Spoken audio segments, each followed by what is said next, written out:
আগামী 13 নভেম্বর তারিখকে ঘিরে পুরো রাজধানী জুড়ে শুরু হয়েছে তীব্র উত্তেজনা। ঢাকাকে অচল করে দেওয়ার ঘোষণা দিয়েছে আওয়ামী লীগ। সরকারি গোয়েন্দা তথ্যে মিলেছে তাণ্ডব ক্লিয়ার পরিকল্পনার খবর। এর মধ্যে ফেসবুকে স্ট্যাটাস দেওয়ার কারণেই গ্রেপ্তার হয়েছে আওয়ামী লীগের কর্মী। এদিকে বাহুবলী রিয়াকশনে রয়েছে পুলিশ বাহিনী। পুলিশের 7,000 সদস্য নিয়ে বিশেষ মহড়া অনুষ্ঠিত হয়েছে। রাজধানীর রাস্তায় রাস্তায় মোতায়েন করা হচ্ছে অতিরিক্ত পুলিশ বাহিনী। সরকার বনাম আওয়ামী লীগ কে কতটা প্রস্তুত, পুরো ঘটনা জানতে ভিডিওটি শেষ পর্যন্ত দেখুন। আজকের তারিখ 9 নভেম্বর। গুনে গুনে দেখলে মাঝখানে মাত্র 3টা দিন বাকি, আর এই 3 দিন পরেই আসছে সেই তারিখটি 13 নভেম্বর। এই তারিখটিকে ঘিরে পুরো রাজনৈতিক অঙ্গনে এখন তীব্র উত্তেজনা। সরকার এবং আওয়ামী লীগ মুখোমুখি অবস্থানে চলে গেছে। ইতিমধ্যেই আওয়ামী লীগের বেশ কয়েকজন কেন্দ্রীয় নেতা 13 নভেম্বরকে ঢাকা শহর লকডাউন করার দিন হিসেবে ঘোষণা দিয়েছেন। তাদের ভাষ্য অনুযায়ী সেদিন কোনো দোকানপাট খুলবে না, রাস্তাঘাটে কোনো গাড়ি ঘোড়া চলবে না, পুরো ঢাকাকে কার্যত স্থবির বা অচল করে দেওয়ার ডাক দেওয়া হয়েছে। অনেক বিশ্লেষকই একে তুলনা করেছেন এক সময়ের লৌহপিণ্ড আন্দোলনের সাথে। এখন কথা হচ্ছে, তাদের এই পরিকল্পনা অনুযায়ী সারা বাংলাদেশ থেকে প্রায় 1 লক্ষ আওয়ামী লীগের নেতাকর্মী ঢাকায় আসবে বলে জানা গেছে। এমনকি তাদের লক্ষ্য ডক্টর ইউনূসের সরকারকে ফেলে দেওয়া, এমন কথাও বলা হচ্ছে পরিকল্পনার অংশ হিসেবে। এখন প্রশ্ন হলো, এত কিছু আগে থেকে জানা থাকার পরেও সরকার কি চুপচাপ বসে আছে? উত্তর হচ্ছে না, একদমই না। সরকার ও আইন শৃঙ্খলা বাহিনী তাদের অ্যাকশন ইতিমধ্যেই শুরু করে দিয়েছে। ফেসবুকে একজন 13 নভেম্বর ঢাকা যাব এমন একটি স্ট্যাটাস দিয়েছিল। সেই স্ট্যাটাস দেওয়ার মাত্র 2 ঘন্টার মধ্যেই তাকে গ্রেপ্তার করা হয়েছে। বাংলাদেশের বিভিন্ন জায়গায় অনেকেই না বুঝে শুনে ফেসবুকে 13 নভেম্বর সফল হোক এমন স্ট্যাটাস দিচ্ছেন, আর তাদেরকেই টার্গেট করা হচ্ছে।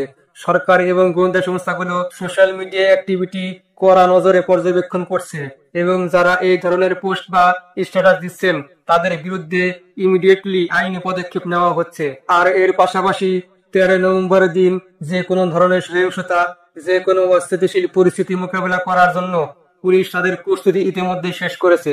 ঢাকা মহানগর পুলিশের 50টি থানার ওসি সাহেবদেরকে বিশেষ নির্দেশনা দেওয়া হয়েছে সদর দপ্তর থেকে। গতকাল থেকে ডিএমপির সদর দপ্তরে জরুরি ভিত্তিতে একটি উচ্চ স্তরের বৈঠক হয়েছে। সেই বৈঠকে যে নির্দেশনা দেওয়া হয়েছে তারই ধারাবাহিকতায় ডিএমপির প্রায় 7,000 পুলিশ সদস্য এই মুহূর্তে রাস্তায় মহড়া দিচ্ছে। এই মহড়া অব্যাহত থাকবে। শুধু তাই নয়, ডিএমপির 3টি থানার ওসি এবং 2 বিভাগের উপকমিশনারদেরও নিয়ে আলাদা বৈঠক হয়েছে। সকালে সদর দপ্তরে আরেকটি বৈঠক হয়েছে, যেখানে পুলিশ সদস্যদের সর্বোচ্চ সতর্ক অবস্থায় থাকার জন্য বলা হয়েছে। এরপরে শুরু হয়েছে মোবিলাইজেশন কন্টিনজেন্ট। মোবিলাইজেশন কন্টিনজেন্ট মানে হলো বিশেষ কোনো পরিস্থিতির জন্য পুলিশ সদস্যদের অগ্রিম প্রস্তুতির মহড়া। এই মহড়ার মাধ্যমে পুলিশ সদস্যদের বিশেষ পরিস্থিতি মোকাবেলায় পুরোপুরি প্রস্তুত রাখা হয়। থানা এবং অন্যান্য পুলিশ ইউনিটের যানবাহন, প্রয়োজনীয় বল প্রয়োগের জন্য বিশেষ টিম এবং বিভিন্ন এলাকা ভাগ করে দেওয়া হয়েছে। সম্ভাব্য আক্রান্ত হতে পারে এমন স্থানগুলোতে কুইক রেসপন্স টিম হিসেবে পুলিশের দলগুলোকে মোতায়েন রাখা হবে, যাতে কোনো ঘটনা ঘটা মাত্র সাথে সাথে সেখানে পুলিশ পৌঁছাতে পারে। গতকাল বিকাল 4:30টার দিকে আমরা সরাসরি দেখেছি রাজধানীর ধানমন্ডি 27 নম্বর থেকে শঙ্কর 7 মসজিদের সড়ক পর্যন্ত ব্যাপক প্রস্তুতি নিয়ে পুলিশের সদস্যদের টহল ও অবস্থান নিতে। এছাড়াও ধানমন্ডি 15 নম্বর বাস স্ট্যান্ড এলাকাতেও একই রকম বেশ কয়েকটি পুলিশ ভ্যান দাঁড় করিয়ে রাখতে দেখা গেছে। শুধু ধানমন্ডি নয়, গেন্ডারিয়া, তেজগাঁও, মোহাম্মদপুর এসব এলাকাতেও একই চিত্র দেখা গেছে। এই বিষয়ে যখন ডিএমপির সদর দপ্তরের একজন অতিরিক্ত পুলিশ কমিশনারের সাথে কথা বলতে চাওয়া হয়, তিনি সরাসরি কোনো মন্তব্য করতে রাজি হননি।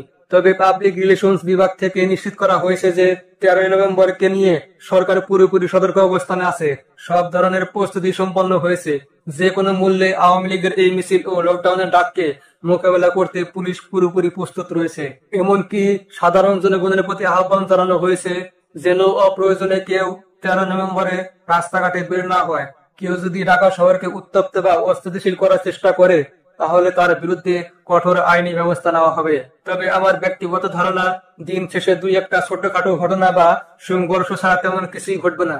কারণ শুধু সরকার বা আওয়ামী লীগই নয়, বিএনপি এবং জামাতেরও এই তারিখটিকে ঘিরে ব্যাপক প্রস্তুতি রয়েছে। তাই এখানে মনে হচ্ছে না যে আওয়ামী লীগের এই পরিকল্পনা খুব বেশি সফলতা অর্জন করতে পারবে। ভালো থাকবেন সবাই। আসসালামু আলাইকুম।